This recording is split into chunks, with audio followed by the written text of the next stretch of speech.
This conference will now be recorded.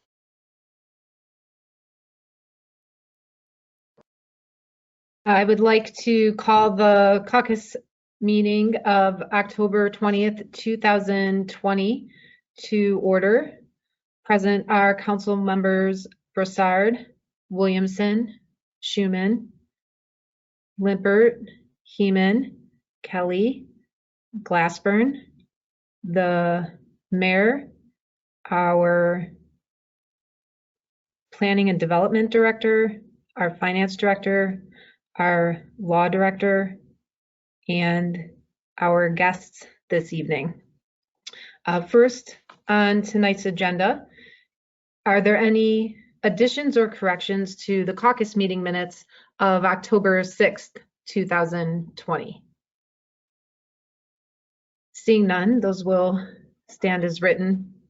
There is one piece of legislation on tonight's agenda to be considered for suspension of the rules, and that is on first reading, Resolution 2020-113, dispensing with the RFP process and authorizing the mayor to enter into contract with Pipe Vision Products for the purpose of providing construction services for the Clay Road stormwater pipe liner at Tree Lane. And Mayor.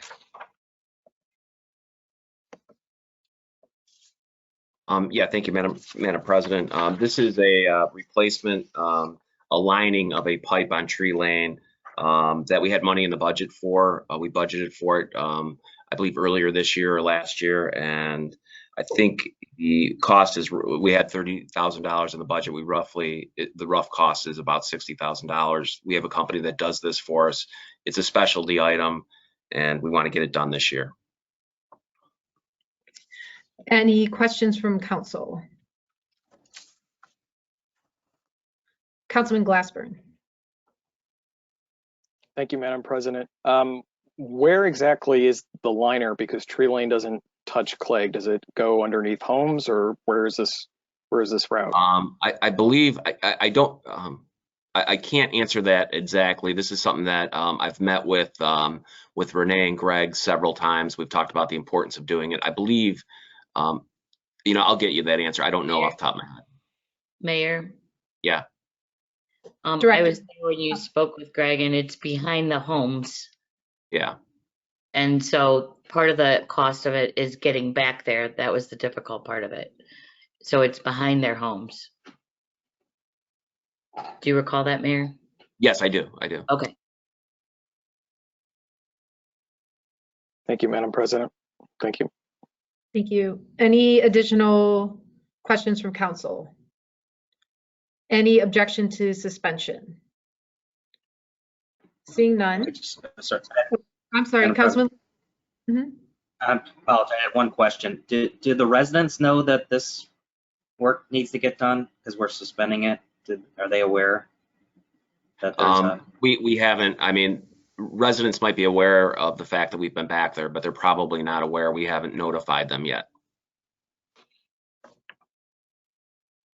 All right.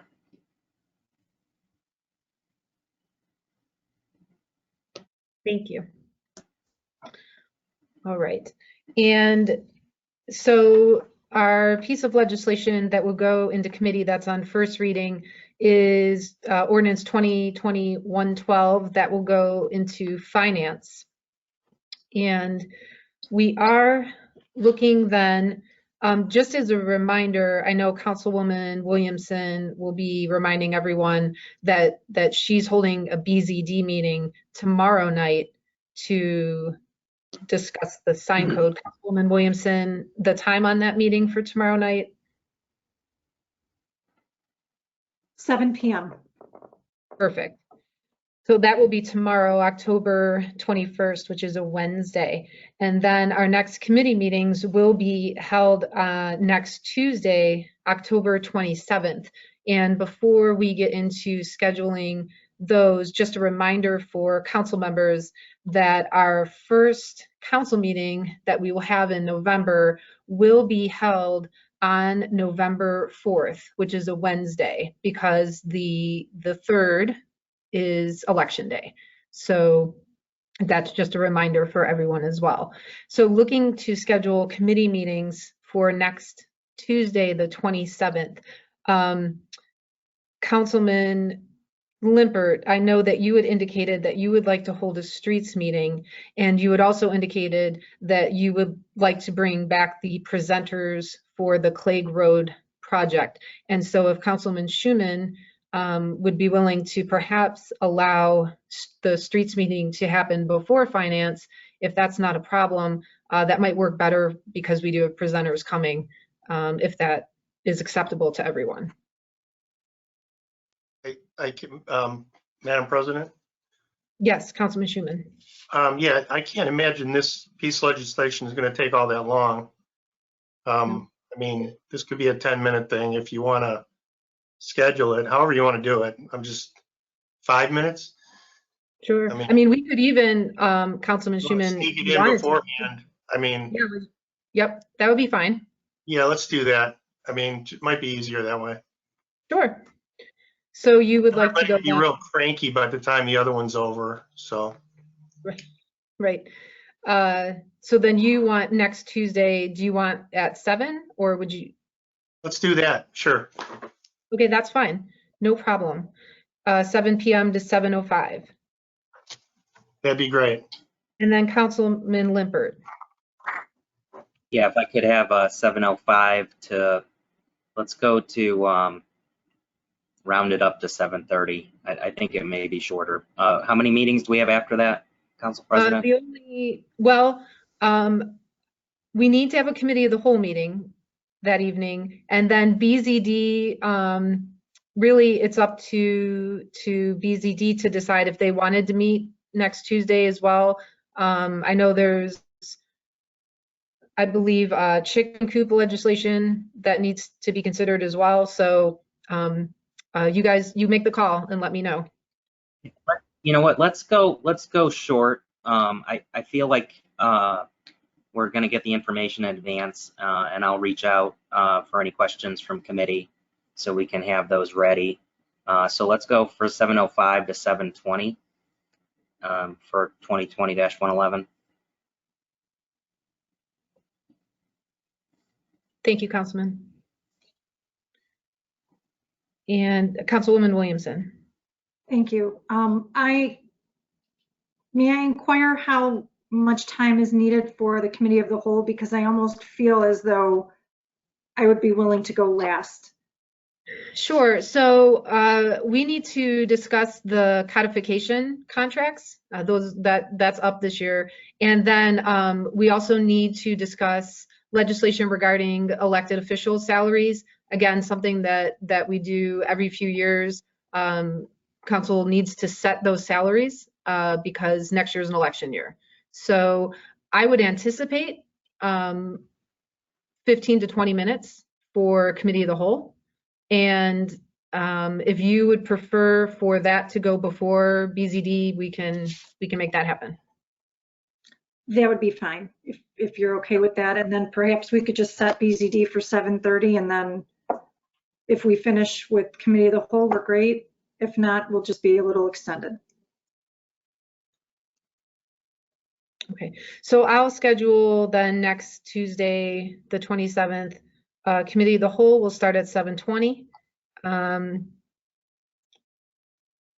Let's just say, actually to be safe, Councilwoman, let's say 7:40, and then we'll go with BZD at 7:40.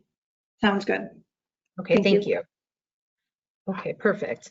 And now Director Kopfer, I know that you have an update for council for the CARES Act projects. Yes, I do. And I have a bone that will keep my dog quiet. Go ahead. There we go. Okay. So I sent information over yesterday.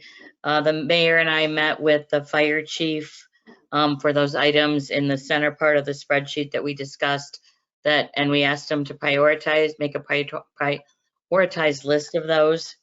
So he did that, and you can see that right next to the quantity. And we were able to get the LifePak 15 cardiac monitor, we took that off the list because they were able to apply for another grant for that from other federal monies.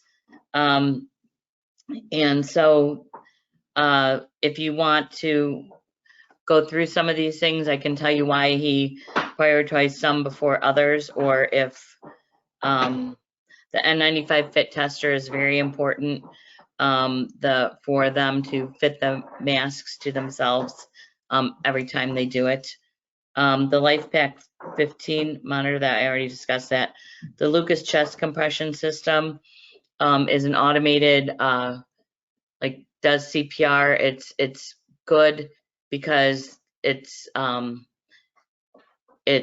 not somebody doing it, maybe doing it a little different or faster or slower. It's exactly the right compression, and it's continuously exactly the same. So they believe they get better results. And the reason why a lot of this cardiac stuff qualifies for CARES Act funding is because cardiac symptoms are one of the things that that the coronavirus does bring on, and they're at higher risk for, so can get that. So that's why these are qualified. The defibrillator and AEDs, the defibrillator I believe is $13,000, but there's 31 AEDs of $1,850. And we asked, well, gee, do we really have to replace all of them? And the chief said that our AEDs now are almost at their end of their useful life. They expire, and they are not compatible with our current LifePak system right now. If we get the new ones, the AEDs would plug in like whatever's going on with someone who's using their AED. When the squad gets there, they can take and just plug in everything, like just one little plug, and it reads everything and takes everything over rather than them having to enter a bunch of information. So that's why, well, that's one of the reasons why. And these are 3 years old, and we had a failure, if you recall, at the senior center with one of them. We did have to buy a new one during the year this year. And so then the other one that I think that temperature kiosk, screening kiosk, he put that as item 10 because really they don't have a lot of visitors to their station. They use their scheduling software to record their temperatures every day.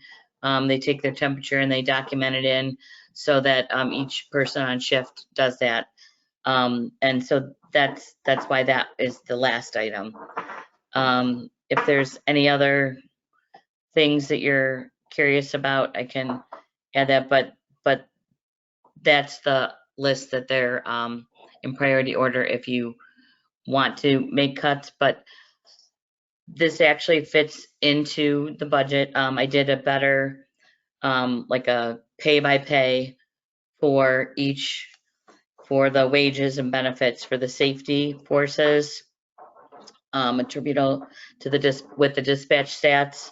And you'll see that down there. And through, if we take the actual through the pay at the end of September, that'd be $1,096,000 with wages and benefits for fire and police, dispatch, and corrections. And then the building maintenance for police, fire, and city hall, we're allocating 50% of those costs because they're doing a lot more cleaning. They're using additional equipment and cleaning on a much higher scale. And also for recreation, there's pay for temperature takers. It's actually an additional position that they brought on to have someone there to do that when they came back in June.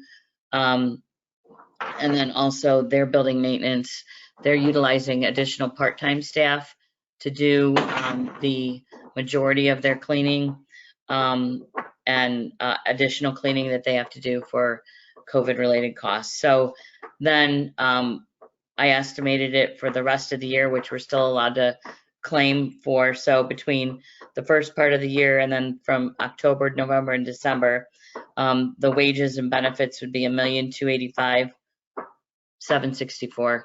I mean, obviously, if the statistics go way down, that would bring the police and fire down a little bit.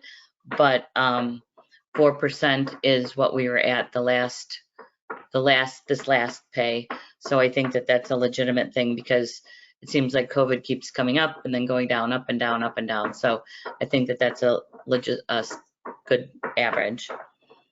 So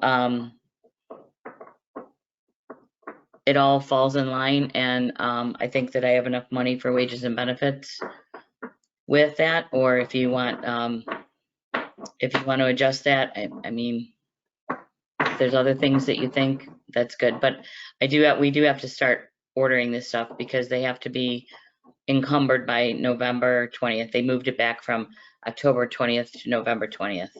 Everything has to be encumbered by then. Thank you, Director. All right, Council, I'm seeing that we are at the 8 o'clock hour.